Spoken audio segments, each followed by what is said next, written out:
Alrighty guys, I'm now in the shop. Alright, this thing's supposed to be, what's that?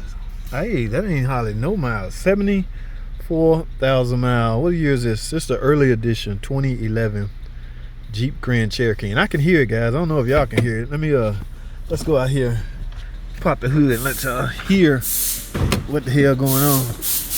Now, stain, mate, yeah, you can hear it now. You hear that? Ticking. Oh man, now what I want to do, something I should have did in the very beginning. Let me turn this off, guys. Remember what I talk to y'all about all the time? Never, ever, just jump in a car and drive it in if you got a complaint such as this one, until you check the oil. Now, let me go get a rag.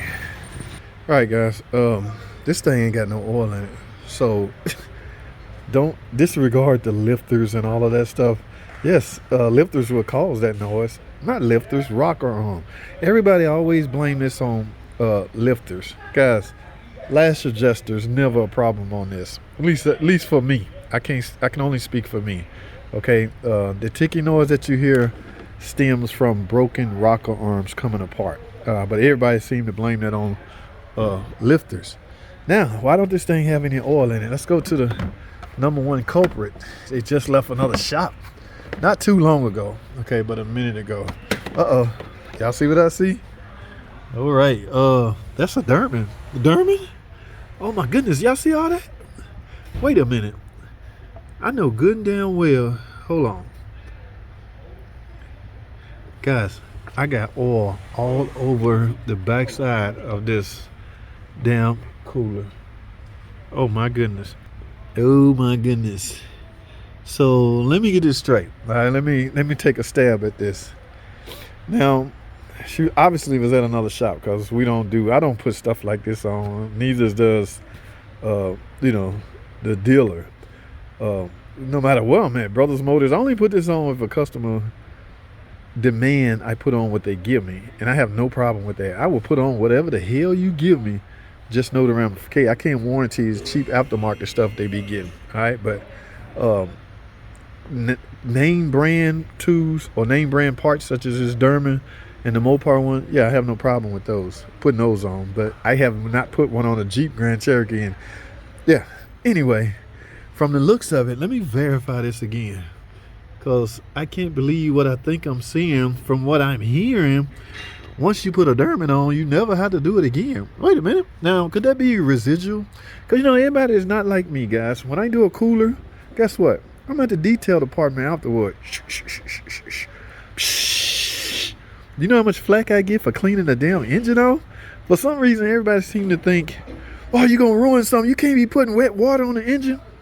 We're like, man, get the hell up out of here. I got this. I've been doing this crap for oh my God. People kill me when they overly concern themselves with something a guy that's been doing this for a while doing. Like, you can easily get in the comments and say, hey, you sure you should be wetting that engine up like that with water?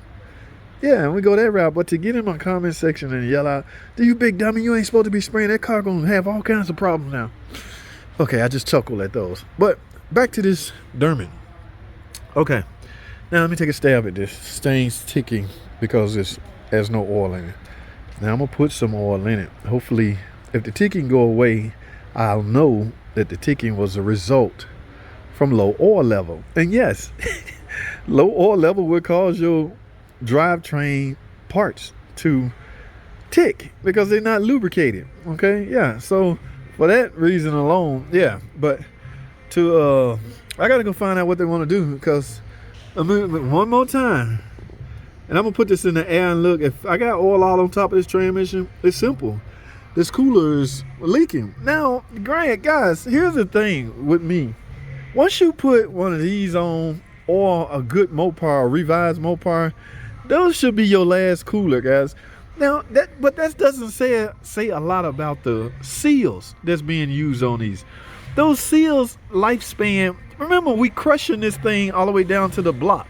We got 6 to 7 torque head bolts. We torquing these things down to a specific torque spec, and we expecting those seals to stay in place, not in place, but stay sealing for the remaining life of the car? No, that's just simply not going to happen. But it will take a long time for it to leak again.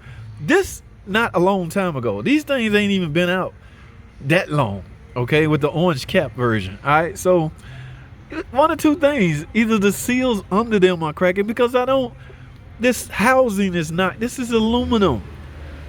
What are the chances of the housing leaking?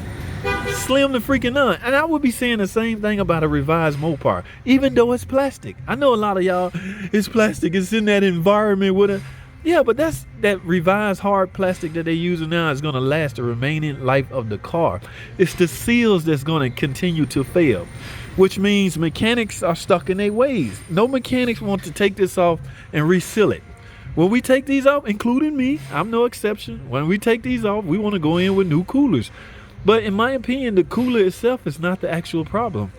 Now, again, this is after you done got the original garbage off of it. When I say original, I mean the cooler that came on at birth.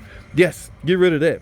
Don't try to reseal that. Don't try to do nothing, because that was made of poor quality material. Chunk that. Now, once you go in with a new Mopar, revised Mopar, or one of these Dormans, yeah, that should be it. Anything after that is all seal related. I'm sorry, that's just a fact. But we as mechanics are spoiled, and we ain't trying to hit that. Damn it, we want a whole new cooler. Like for this, I'm not gonna go up there and I'm not gonna tell her we need to reseal this cooler. No, I'm gonna say you need another cooler. If this was my car, it's getting resealed, because I know chances of this housing leaking is freaking slim to none. Yeah, so it all depends on the mechanic, guy. And in some case, physics got to factor in what you're saying and your decision-making process. That's how I am. Yeah, logic plays a big role, a huge role in the decisions I make. But I'm no different than everybody else. I want a cooler. I see oil all down there. Now, depending on when they got it replaced, I don't care. Nobody wants to take this chance. Nobody wants to take this off just to reseal it. So it's simple. She need another cooler. Now, what cooler I'm gonna get? You goddamn boy, y'all almost made me cuss. Mopar, no car. I'm going in with an OEM revised Mopar cooler. All right, if it's my choice, I'm gonna tell her what I think she should get. First, I'm gonna tell her, yeah, that cooler that cousin Pookie put on 2-3 months ago, whenever you got it done, it's leaking. You're ticking because you have no oil in your car, because all your oil leaked out past this damn cooler. All right, now, is there a chance that cousin Pookie didn't put it on right, didn't torque the bolts down right? Absolutely. But what mechanic do you know is gonna take that chance? None. Zero. We're spoiled. We set in our ways. If we take this intake off, damn it, we going in with another cooler. We're not gonna check to see if the bolts was torqued right. That's reality. That's the perfect world. We're not living in a perfect world. And I'm being honest with you guys. No, I'm not a crook. I'm just stating facts on how the automotive industry and mechanics think. Okay? Yes, it could be a huge chance he didn't talk them down right, but no mechanics going off of that. When we look down here and see oil down there, damn it, you need a cooler. No matter what. It don't matter. We don't care. You need a freaking cooler. All right, let me go talk to the necessary people. I don't want this video. I don't know how this video got 8 minutes long. That damn 8 minutes snuck up on me like it wasn't there. Ain't no oil in this damn thing. You know what? I feel guilty and I feel bad because I actually drove this in. You know what could have happened? This could have seized up in my possession, and you know what? My image would have been tarnished. All right? That's why check freaking oil if you got a complaint like that. All right? Oil in the crankcase matters, guys. Yes, we don't want this engine to seize up in your possession. All right? That's all I have, man. I got to go. Thanks for watching.